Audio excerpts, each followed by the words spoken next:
1947년 6월 24일 미국 최초의 민간 조종사였던 케네스 아놀드는 미국 워싱턴주 레이니어산 근처를 비행 중 커피잔을 받치는 형태의 비행체 여러 대가 수면 위를 튀면서 날고 있는 장면을 목격하게 됩니다.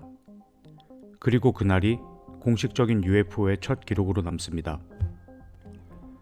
그리고 지금까지도 유명한 1947년 7월 미국 뉴멕시코주 로즈웰 UFO 추락 사건이 있는데 사실 이보다 더 전에 UFO에 관한 기록은 존재했습니다. 인류 역사상 가장 많은 인명피해와 재산적 피해를 남겼던 2차 대전 당시 나치 독일의 패배로 끝이 나며 승리를 한 연합국은 나치의 시설과 군부대 등을 수색해 나갑니다. 독일의 북서부 하우니부르크의 한 경납고에서 특이한 형체의 비행체를 발견하게 됩니다. 이 비행체는 하우니부라고 불렸는데 이미 한 종류가 아닌 여러 종류의 비행체를 개발을 했고 2차 대전 시작 전부터 시험 비행까지 마쳤던 나치의 거대한 프로젝트였습니다. 초기 개발된 하우니부는 처음으로 비행에 성공한 원반형 비행체였는데 승무원 8명과 무려 4,800km라는 믿을 수 없는 속력을 낼 수 있는 비행체였습니다. 하지만 운행 시간이 너무 짧은 단점을 가지고 있었다고 합니다.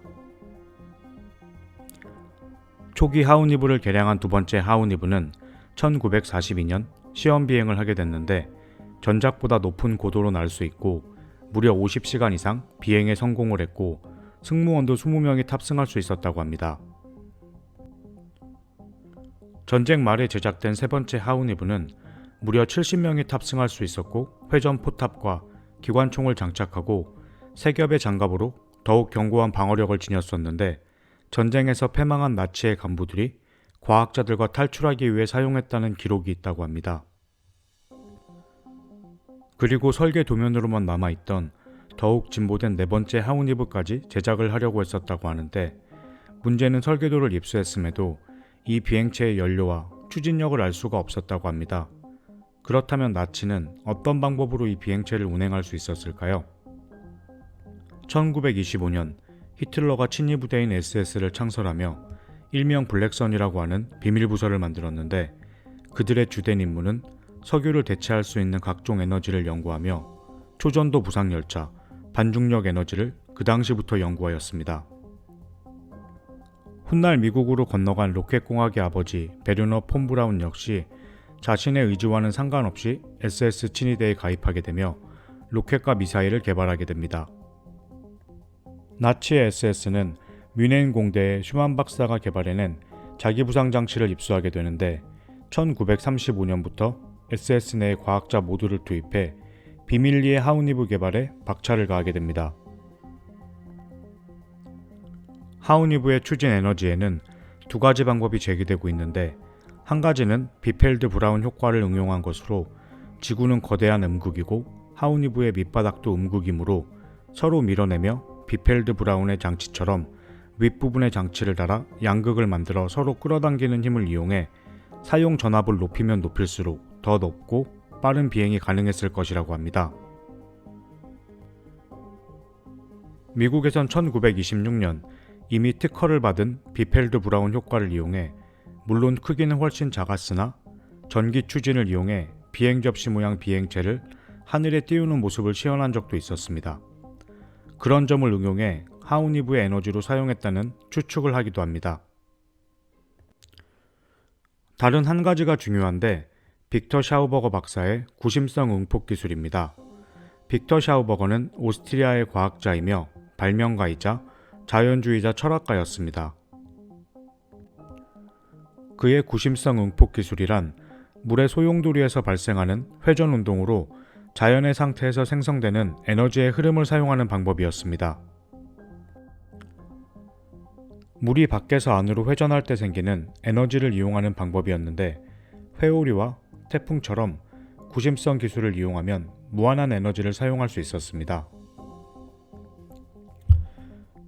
빅터 샤우버거는 자연에는 두 가지 형태의 에너지가 존재하는데 한 가지는 창조와 성장이고 다른 한 가지는 파괴와 소멸이라고 했습니다. 에너지가 밖에서 안으로 흐르는 방향은 운동과 성장, 가벼움을 이끌어 에너지를 생성하고 안에서 밖으로 나가는 에너지는 물리적인 힘이 없으면 소멸하게 된다고 하였습니다. 그의 모든 연구의 바탕은 자연에서 나오는 에너지를 기반으로 하였기 때문에 최고의 과학자 중 한 사람인 아인슈타인의 상대성 이론에 반기를 들게 되는데, 원자 분열로 인해 생성된 에너지는 자연을 거스르는 일이라며 비판을 하자 많은 사람들은 빅터 샤우버거를 미친 사람 취급하기도 합니다.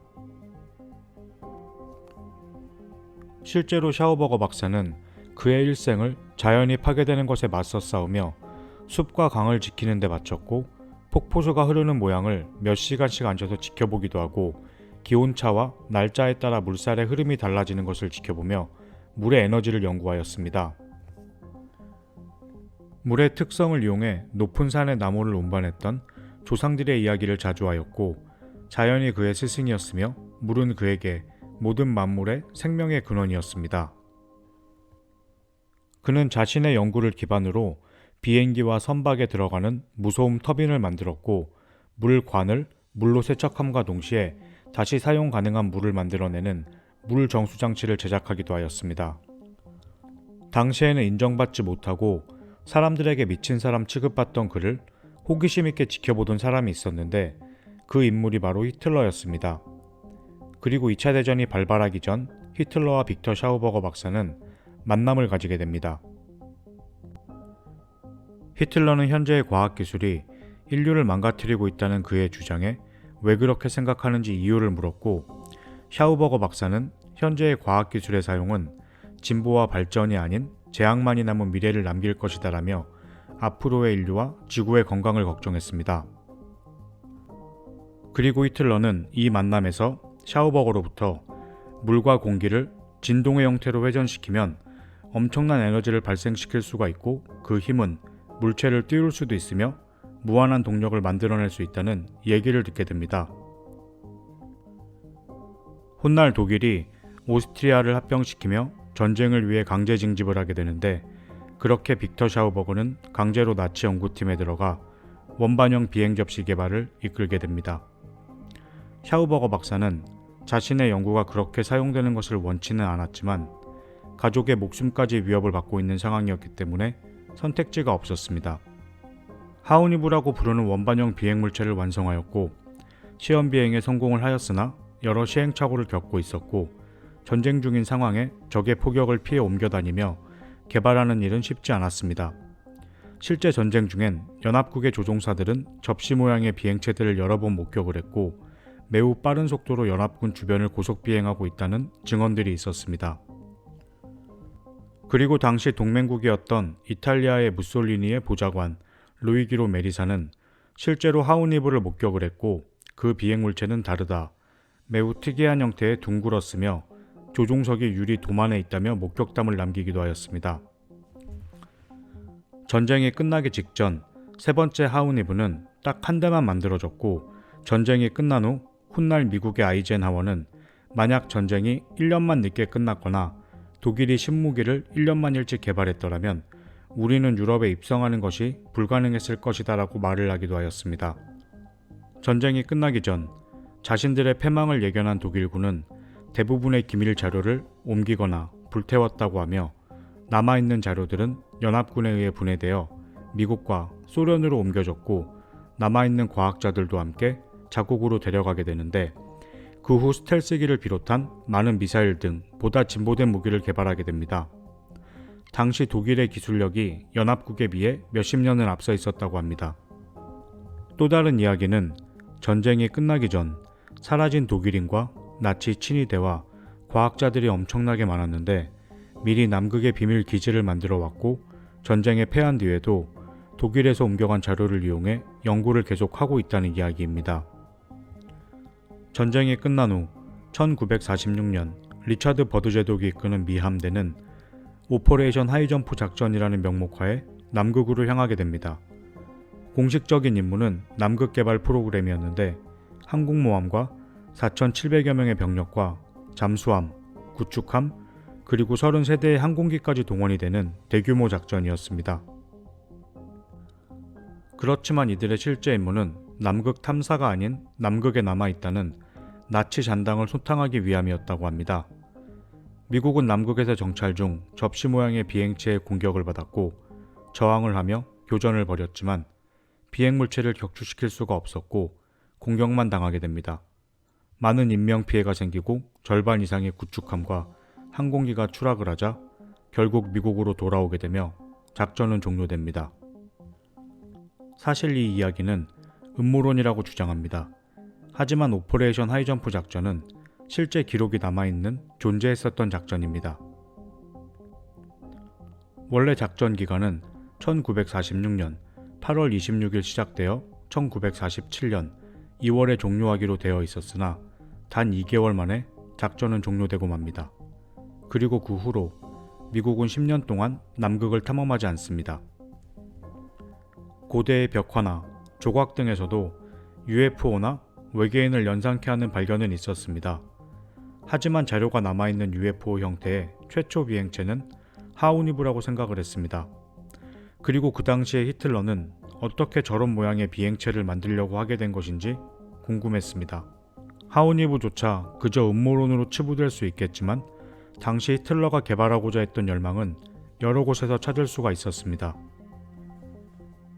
2차 대전 중 나치가 점령했던 폴란드 올빼미 산맥이라는 곳에도 나치가 건설한 원형의 거대한 콘크리트 구조물이 남아있는데 전문가들은 실험용 비행 접시를 위한 발사대일 수 있다고 주장을 합니다. 1930년대에 이미 헬리콥터를 연구했고 1941년엔 공장을 만들어 시제품을 제작하기도 했습니다.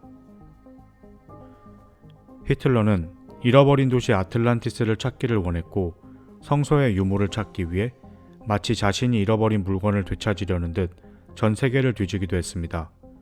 히틀러는 초자연적인 것과 신화적인 것에 지나치게 몰두했다고 합니다.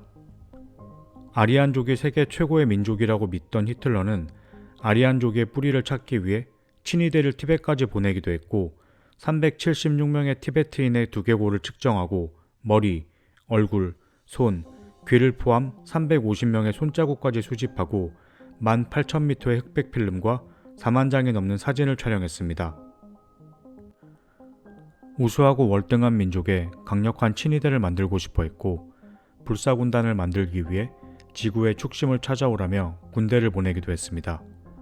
그가 건설하려던 강력한 독일 제국은 히틀러의 지나친 욕망 때문에 결국 무너진 것이라 생각하지만 그런 욕망이 하이니브와 같은 당시에는 상상도 할 수 없는 비행체를 만들게 하진 않았을까 생각을 하게 됐습니다. 저는 아주 어렸을 때부터 UFO에 관심이 많았지만 한 번도 목격한 적이 없는데 혹시 UFO를 목격하신 적이 있으신가요? 오늘 제가 준비한 영상은 여기까지입니다. 시청해주셔서 감사합니다.